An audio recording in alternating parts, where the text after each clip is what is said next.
chers téléspectateurs d'Enseigne-moi Canal International. C'est une grande joie pour nous que de partager la parole du Seigneur. Que le Seigneur vous donne une bonne écoute, car nous avons des choses à tirer chaque jour de sa parole, qui est notre provision, afin que nous puissions marcher selon notre destinée. Nous allons parler de la foi et la paix de Dieu. La paix de Dieu, un thème combien important. Et nous allons voir ensemble comment nous pouvons accéder à cette paix et surtout comment marcher dans cette paix et accomplir toute l'œuvre de la paix sur la terre. Nous allons d'abord faire une lecture dans le livre de Romains 12 et nous allons lire à partir du verset 16. Voici ce qui est écrit. Ayez les mêmes sentiments les uns envers les autres. N'aspirez pas à ce qui est élevé, mais laissez-vous attirer par ce qui est humble. Ne soyez point sages à vos propres yeux. Ne rendez à personne le mal pour le mal. Recherchez ce qui est bien devant tous les hommes. S'il est possible, autant que cela dépend de vous, soyez en paix avec tous les hommes. Dieu s'intéresse à nos sentiments, parce que c'est nos sentiments qui produisent des actions, des réactions, des paroles et des actes que nous posons. Donc le Seigneur n'attend pas que nous puissions poser une action ou dire une parole pour juger. Il juge déjà nos sentiments. Et c'est là souvent une dimension auquel nous ne prenons pas le temps de faire un travail. Et nous sommes surpris par nos propres actions. Et nous sommes désolés quand nous voyons les conséquences des actions que nous pouvons produire ou des paroles malencontreuses qui sont sorties. Et après on dit « Ah, je n'aurais pas voulu dire cette parole, mais la parole est sortie », c'est que maintenant nous devons nous intéresser au domaine des sentiments. David dit « Crée en moi un cœur pur et un esprit bien disposé ». Donc nous voyons bien qu'il a pu discerner à ce moment-là, après avoir certainement causé un certain nombre de choses qui l'ont attristé devant Dieu. Il a réalisé que la source de ses actions étaient ses sentiments. Et ici, le Seigneur dit, ayez des bons sentiments. Et comme nous allons le voir, la paix est à la base aussi un sentiment. Mais les sentiments, bien sûr, s'enracinent au-dedans de nous. Ils impactent notre cœur et donc ils impactent notre vie, car notre cœur, c'est le centre de notre vie. Et donc, il est important pour nous de discerner quel est l'état de nos sentiments et de savoir qu'il y a des bons sentiments qui vous permettent de marcher dans les voies du Seigneur. La paix est plus qu'un sentiment parce que c'est la volonté de Dieu. Et la volonté de Dieu établit pour nous des voies que nous devons suivre. Dieu nous fait marcher dans sa volonté. Donc, il y a tout un ensemble de facteurs que Dieu conjugue pour que nous marchions dans sa volonté. Alors le Seigneur veut nous faire marcher dans la paix. Et nous pouvons le savoir nous-mêmes que ce n'est pas facile. Il est dit ici de ne pas rendre le mal pour le mal. Mais au quotidien, nous savons ce que ça nous implique quand quelqu'un nous fait du mal. Cela impacte notre vie. Crée en nous toutes sortes de sentiments, une vraie difficulté, une vraie souffrance. Et il y a une réaction charnelle qui se manifeste. Notre désir, c'est déjà de nous détourner des personnes qui, bien sûr, nous font du mal. Et ça va plus loin. Le sentiment de vengeance n'est pas loin. Et il se manifeste. Mais ici, le Seigneur nous demande de ne pas rendre le mal. Cela veut dire que le Seigneur veut mettre en avant la capacité de pardonner. Et autant que nous savons que le pardon, quand il nous est adressé, ça nous fait du bien. Mais ce n'est pas pour autant que nous réalisons pour les autres qu'il faut leur servir ce pardon, parce que ça leur fera du bien. Quand nous subissons un préjudice, quand nous souffrons, ce n'est pas à l'autre que nous pensons d'abord à nous-mêmes. Et puisque nous pensons à nous-mêmes et que nous voyons cette douleur que ça produit, alors notre réaction vis-à-vis de l'autre sera de lui faire savoir ce que nous ressentons. Et ici, le Seigneur veut cadrer nos émotions, nos sentiments. Parce que quand on est disciple de Jésus, on doit renoncer à nous-mêmes. Un disciple cherche la volonté de son maître. Un disciple est là pour accomplir la volonté de son maître, c'est-à-dire qu'il a renoncé à sa propre volonté. Et ici, nous sommes au cœur de cette faculté du renoncement à soi. Et ce renoncement est profond, il est déchirant. Quand il est dit dans le livre de Galates 5 que ceux qui appartiennent à Jésus-Christ ont crucifié la chair et ses passions et ses désirs. Cela veut dire que quand on pense à cette croix, d'ailleurs Jésus nous dit, celui qui veut me suivre, qu'il prenne sa croix. Et j'aime rappeler à tout le monde que la croix que tu prends, ce n'est pas pour crucifier quelqu'un d'autre. C'est toi-même qu'on crucifie dessus. Ce sont tes propres passions qui sont crucifiées pour laisser place à la volonté de Dieu. Donc nous devons nous souvenir, quand la situation est dure, nous devons penser à la croix. Parce que c'était dur à la croix. Parce que le cœur du Seigneur était déchiré à la croix. Mais il n'est pas descendu de la croix. Il a laissé que la croix accomplisse son œuvre. Jusqu'à ce qu'il a donné sa vie sur cette croix. Nous aussi, nous sommes crucifiés par rapport à la chair. Et nous ne voulons pas descendre sur cette croix pour manifester les œuvres de la chair. Nous restons là où Dieu lui-même a permis que nous soyons cloués. Par rapport aux œuvres de la chair, nous avons été cloués avec Jésus. Ça veut dire que le diable veut nous entraîner dans ses voies. Et ces voies sont les voies de la chair. Ces voies sont les voies de la colère. Ces voies sont les voies de la destruction. Et il voudrait nous entraîner parce qu'il sait que la chair a été contaminée par le péché d'Adam. Mais ce qui est salutaire pour vous, bien-aimés, c'est d'accepter la souffrance de la consécration. C'est-à-dire de refuser que la chair soit le moteur de votre vie. De refuser de lui obéir. De refuser de laisser ces sentiments vous conduire. Parce que ces sentiments vous conduiront loin des voies de Dieu. Donc la paix, ce n'est pas de notre paix qu'il s'agit. C'est-à-dire qu'une paix que vous pouvez concevoir. On voit qu'effectivement, les hommes ou même les nations s'assoient pour établir une certaine paix parce qu'à un moment donné, l'horreur de la guerre ou l'échec des rivalités, à cause certainement de l'instinct de survie, alors on va établir une sorte de paix. Et donc nous voyons souvent que c'est pas profond. Mais il faut s'y faire. C'est pas de cette paix-là que Dieu parle. Cette paix ne tient pas devant les réalités, devant l'oppression, les difficultés.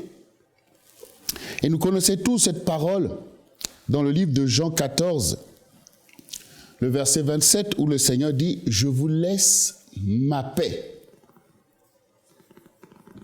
Je vous donne ma paix. Je ne vous la donne pas comme le monde donne. Je vous donne ma paix. » Donc, le Seigneur a une paix profonde, une paix qui vient d'en haut, une paix inébranlable. Il est lui-même cette paix. Nous savons qu'il est le Dieu de paix. C'est ce que nous savons. Le roi de Salem, Dieu de paix. Donc, le Seigneur nous parle de cette paix, et cette paix que nous devons recevoir. La paix n'est pas ici une invention que chacun de nous va essayer d'orchestrer. Non, c'est une grâce que nous allons recevoir du Seigneur. Jésus est venu en paix.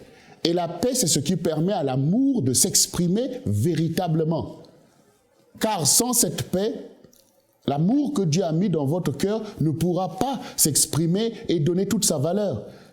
Cet amour sera troublé, sera en crise, parce que la guerre va régner au-dedans de vous. Mais le Seigneur qui est venu en paix, parce qu'il a accepté une mission de paix, il sait qui nous sommes. Il sait qu'il sera méprisé, sera rejeté. Mais il accepte ce sacrifice avec paix. Apprenez à faire tout ce que vous faites avec paix. Ayez la paix comme fondement. Vous qui voulez marcher avec le Seigneur, parce que Dieu agit dans la paix. Quand le Seigneur dit que je ne désire pas la mort du méchant, mais qu'il vive et qu'il se repente, c'est sa paix qui parle. Parce que, bien sûr que le méchant offense Dieu, mais le Seigneur est un Dieu de paix. Jésus-Christ, c'est un Dieu de paix. Et vous, en tant que ses disciples, vous êtes des hommes et des femmes de paix. Une paix que vous avez reçue de Dieu. Parce que vous avez prié pour cette paix. Vous avez jeûné pour recevoir cette paix de Dieu. Et cette paix prend place dans votre cœur. Cette paix vous bénit. Cette paix vous guérit. Oui, la paix guérit. Guérit votre esprit, votre âme et votre corps. Beaucoup de maladies sont attachées au manque de paix, à la tension, au trouble et à la menace. Donc, nous avons besoin de recevoir la paix du Seigneur. Et notre prière, c'est Seigneur Jésus, donne-moi ta paix. La paix qui surpasse toute intelligence. Oui. La paix qui surpasse tes réflexions. La paix qui surpasse toutes tes théories. La paix qui surpasse toutes les raisons que tu peux avoir pour te laisser troubler. Souvent, le Seigneur disait aux apôtres que votre cœur ne se trouble point. Toutes nos voix sont dans notre cœur. Et quand nous sommes troublés, nous perdons le discernement de nous-mêmes et de ce qu'il y a à faire, quand même la situation est urgente. Vous savez, quand il y a un tremblement de terre ou une catastrophe, la plupart des personnes meurent, non pas à cause du phénomène, mais à cause de la panique. Si vous pouvez garder la paix, même pendant des temps difficiles, certainement la paix ouvrira un chemin de salut pour vous. C'est certain. Donc, il est important de garder la paix. Et quand vous cherchez le secours du Seigneur au moment difficile, sachez que c'est par la paix que Dieu va vous parler. Puisque votre esprit a besoin de discerner la pensée de Dieu au moment où vous êtes là en difficulté. Souvenez-vous de ce que le Seigneur avait enseigné à ses apôtres, que quand on vous battra de verge, quand on va vous traîner devant les tribunaux, ne réfléchissez même pas à ce que vous allez dire, parce qu'à l'instant même, l'esprit vous dira ce qu'il faut dire. Mais quand vous perdez la paix, comment vous pouvez discerner la pensée du Seigneur? Parce que c'est une pensée subtile. Souvenez-vous, c'est une pensée subtile. Et donc la paix du Seigneur est une bénédiction pour nous. Et je vous rappelle encore ce passage de Matthieu 5, le verset 9 qui dit « Heureux ceux qui procurent la paix, car ils seront appelés enfants de Dieu. » Cela veut dire que la paix est au cœur de notre identité d'enfants de Dieu. Et non seulement que nous devons être en paix avec nous-mêmes, être en paix avec Dieu. Et être en paix avec tous les hommes. Et nous devons aussi procurer la paix. C'est-à-dire nous devons être capables de communiquer la paix aux autres par nos paroles. Vous savez, il y a tellement de personnes qui viennent attiser des conflits, qui viennent ajouter détresse à détresse, confusion à confusion, que le Seigneur attend de nous que nous soyons au contraire de ce qui encourage à la paix. Nous devons convaincre les autres à accepter la paix. Parce que le diable manipule les pensées pour te faire croire ou te faire t'oppresser en te disant « mais c'est pas acceptable, c'est pas possible ». Mais nous avons besoin de faire comprendre qu'au contraire, la paix, c'est la voie de la sagesse. Au contraire, la paix, c'est ce qui nous rend différents de ceux qui nous font du mal. Quand quelqu'un vous fait du mal, quand quelqu'un vous dit des mauvaises paroles et que vous faites la même chose, non seulement que vous lui ressemblez, mais vous lui donnez à lui-même aussi le sentiment qu'il a raison de faire ces choses. Mais quand vous gardez votre paix, la personne est en face de sa méchanceté. Et jusqu'à ce que la personne se sente même ridicule. Parce que vous êtes un homme ou une femme de paix. Mais ce qui est important ici, c'est de comprendre que vous ne pouvez pas accéder à cette paix quand même, vous pouvez la méditer, quand même toutes ces paroles sont connues de vous. Vous dites, mais je sais ces choses, mais je n'y arrive pas. Vous n'avez pas mis votre foi en action. C'est par la foi que vous accédez aux choses de Dieu. Vous devez croire dans cette paix. Vous devez croire dans cette paix. Vous devez réaliser la valeur de cette paix. Vous devez réaliser la nécessité de cette paix. Il n'y aurait pas de vie s'il n'y a pas la paix. Parce que si Dieu n'était pas un Dieu de paix, personne d'entre nous ne pourrait là exister. Puisque sa colère aurait tout détruit. Et quand on regarde l'état, que ce soit de nos familles ou même dans le couple, c'est parce que personne n'a cru en la paix. Et c'est beaucoup plus facile de se laisser brancher par les œuvres de la chair, comme la colère, que de croire en la paix. Mais je vous encourage à croire dans la paix. La foi est un facteur déterminant dans votre vie. Vous êtes des croyants. Mais souvent, on oublie d'appliquer cette foi au dispositif que Dieu a mis en place pour faire de nous des saints. Vous dites, bon, je crois en Dieu, mais bon, voilà, mais je ne crois pas dans la paix envers ceux qui m'entourent. Un tel qui m'a fait du mal, est-ce que je crois que je peux lui pardonner? Est-ce que je crois que je peux retrouver la paix avec lui? Est-ce que je crois que je peux le faire? Oui, il faut croire. Et comment nous croyons? Nous croyons en ayant en nous la pensée de ces choses-là. Nous avons la pensée de Dieu. C'est pour ça que nous croyons en lui. Nous ne laissons pas nos pensées aller divaguer en dehors des choses qui sont importantes pour nous. Vous pouvez avoir la pensée de la colère, de la vengeance. Mais si au contraire vous acceptez de croire en la vertu de la paix, si vous croyez que la paix est quelque chose de formidable, si vous prenez le temps non seulement de méditer la personne du Seigneur Jésus, mais aussi les apôtres, on les voit fouettés, malmenés, rejetés, on les voit dans toutes ces épreuves, mais on voit aussi leur attitude, leur dignité dans ces épreuves, on voit bien la valeur de leur foi. Et nous méditons aussi le témoignage des patriarches, et nous voyons aussi ces personnes qui ont cru. Quand il est parlé de Shadrach, Meshach, Abednego, malgré l'épreuve de la fournaise, mais nous voyons comment ils s'adressent au roi. Ils ne dérespectent pas le roi. On voit aussi ce désir d'être en paix, de garder cette dimension de la paix, car dans la paix, il y a beaucoup de choses. Il y a le respect des autres, il y a la foi dans les autres, il y a toutes ces choses-là. Donc la foi est ici une valeur sûre que vous devez rechercher en mettant votre foi dans la paix. Vous devez mettre votre foi dans la paix.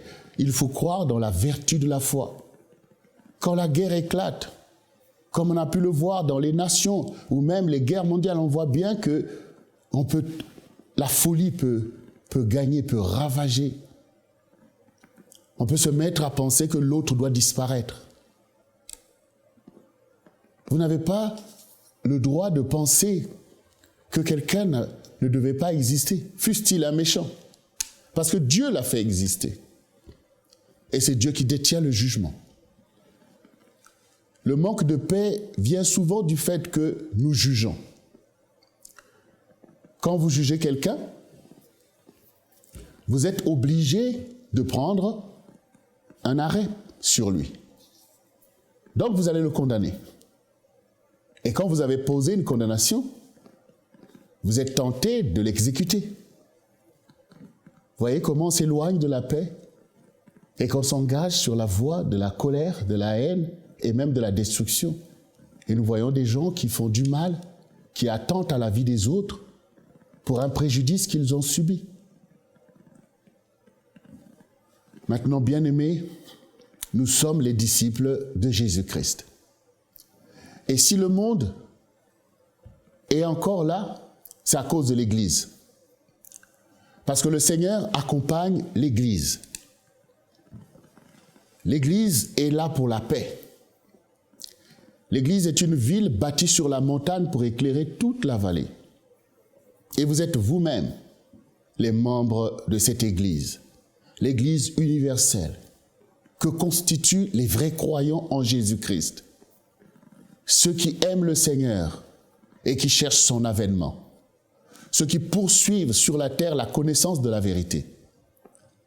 Oui, vous êtes des hommes et des femmes de paix. Votre paix sera éprouvée. Votre paix sera éprouvée et Dieu va le permettre. Mais ce qui est important, c'est que la paix triomphe parce que vous croyez en la paix, parce que vous priez pour la paix tous les jours, jusqu'à ce que vous preniez plaisir à pardonner ceux qui vous ont offensés. En cela, vous serez tout simplement un petit Christ. Et ça sera une grande gloire, une grande joie. Votre joie personnelle, quand vous êtes comme le Seigneur, c'est votre joie personnelle de mettre en œuvre les saintes Écritures. Vous savez, le Seigneur a déclaré sa parole pour qu'elle s'incarne dans notre vie. La parole ne doit pas être un témoignage contre nous, mais la parole doit être avec nous. La parole doit être en nous. Notre vie doit être marquée de la parole de Dieu. C'est comme ça que les saints ont marché avant nous. C'est comme ça que les prophètes du Seigneur, professant la paix, ont connu la mort et toutes sortes de tribulations. Mais ils ont fait triompher la paix de Dieu. Et nous-mêmes avons reçu le fruit de la paix. Nous bénéficions de leur consécration. Ils ont témoigné ainsi que la parole est vraie. Quand j'étais dans l'enfance de ma foi, j'avais tendance à penser que Dieu exagère dans tout ce qu'il nous demande, que peut-être qu'il n'est pas réaliste par rapport aux choses que nous pouvons ressentir. Mais le Seigneur a ressenti tout cela. Toutes les frustrations du monde se sont abattues sur lui, plus que ce que nous, on peut subir au quotidien. Lui qui a donné sa vie pour nous, a subi les pires humiliations, un rejet radical. Mais il nous a montré qu'il est Dieu. Mais il nous a montré qu'il est le juste. Et le Seigneur qui nous sanctifie est celui qui nous a donné le Saint-Esprit.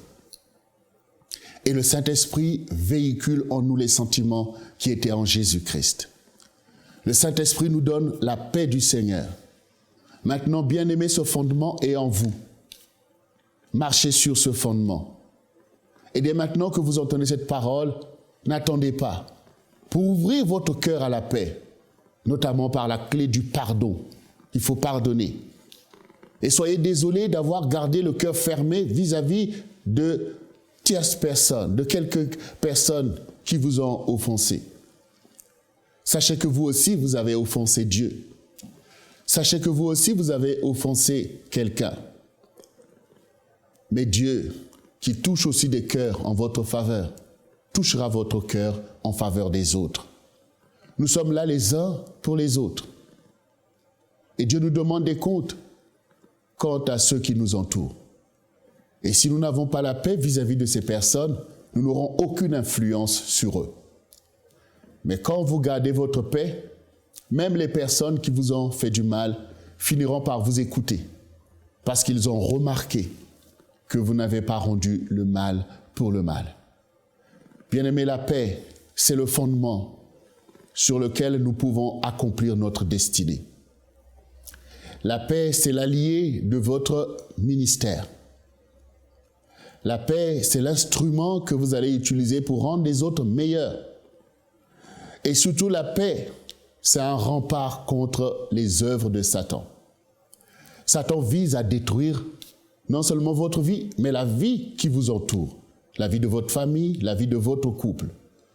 Mais quand vous avez le rempart de la paix, c'est lui qui est en échec, parce que c'est un esprit de colère.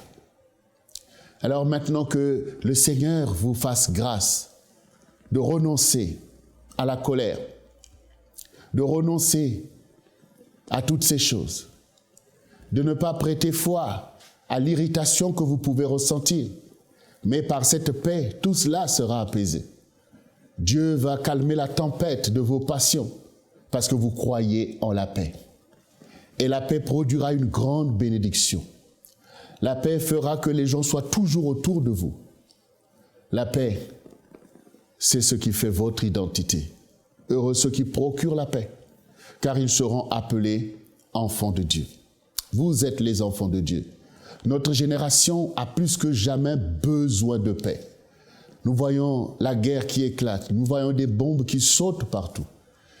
Et regardez vous-même, parce qu'autour de vous, l'ennemi peut trouver des armes disponibles pour ce genre de choses. Mais si vous êtes un homme de paix, Dieu vous donnera l'occasion de parler avec un jeune, peut-être qu'il est frustré, peut-être qu'il commence à regarder sur Internet des choses bizarres. Mais par votre capacité de paix, peut-être qu'un jour, vous aurez l'occasion de lui parler et de démonter tout le processus que le diable était en train de mettre en place. C'est maintenant que notre foi en Jésus doit triompher. Parce qu'en cela dépendra la révélation du vrai Dieu. Aujourd'hui, tout le monde se pose des questions sur la nature de Dieu, puisqu'on voit toutes les choses qui sont faites au nom de Dieu. Mais nous, au contraire, nous allons montrer que notre Dieu, c'est le prince de la paix. C'est Jésus-Christ, le Dieu de l'humanité, le seul vrai Dieu, et qui soit capable d'apporter la paix au monde et à notre génération. Que la paix soit une bénédiction pour votre famille, que la paix soit là où vous êtes, que la paix soit sur votre pays, et que vous soyez bénis par la paix de Dieu qui surpasse toute intelligence. Que le Seigneur vous accompagne sur la voie de la paix. Amen.